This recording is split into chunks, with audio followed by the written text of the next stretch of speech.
నమస్కారం. లక్షలాది మంది భక్తులు ఆ ఏడాది పొడవునా ఎదురుచూసే ఆ ఒక్క క్షణం తిరుమల వైకుంఠ ద్వార దర్శనం. అవును, చాలా పవిత్రమైన ఘట్టమది.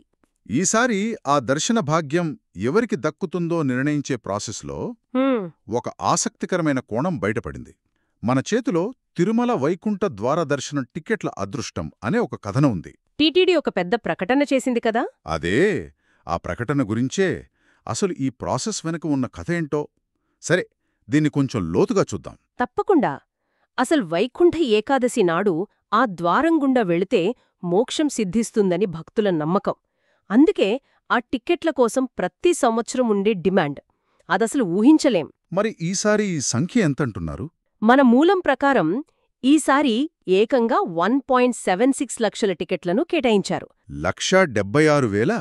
అవును, ఆ ఒక్క సంఖ్య చాలు ఈ కార్యక్రమం ఎంత పెద్దదో, భక్తుల విశ్వాసం ఏ స్థాయిలో ఉందో అర్థం చేసుకోవడానికి. నిజమే.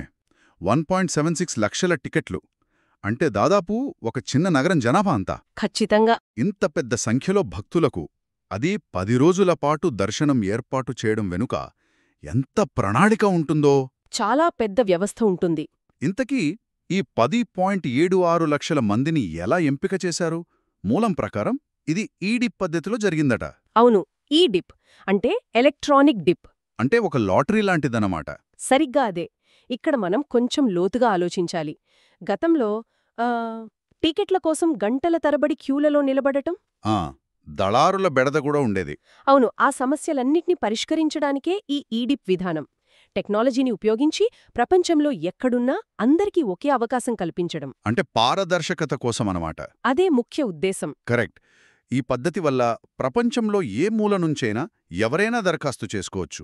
మన దేశం నుంచే కాకుండా విదేశాల నుంచి కూడా చాలామంది నమోదు చేసుకున్నారని కథనం చెబుతోంది. అవునవును. దీన్ని బట్టి ఈ దర్శనానికి ప్రపంచవ్యాప్తంగా ఎంత ప్రాముఖ్యత ఉందో తెలుస్తోంది. అయితే ఇక్కడే అసలు విషయం మొదలవుతుంది. ఏమిటది? ఇది కేవలం ఒక టెక్నికల్ లాటరీ మాత్రమే కాదు. మన మూలంలో ఒక అద్భుతమైన మాట ఉంది. టికెట్ పొందిన భక్తులు దాన్ని జీవితాంతం గుర్తుండిపోయే అదృష్టక్షణంగా ఫీలవుతారట. అంతేకాదు,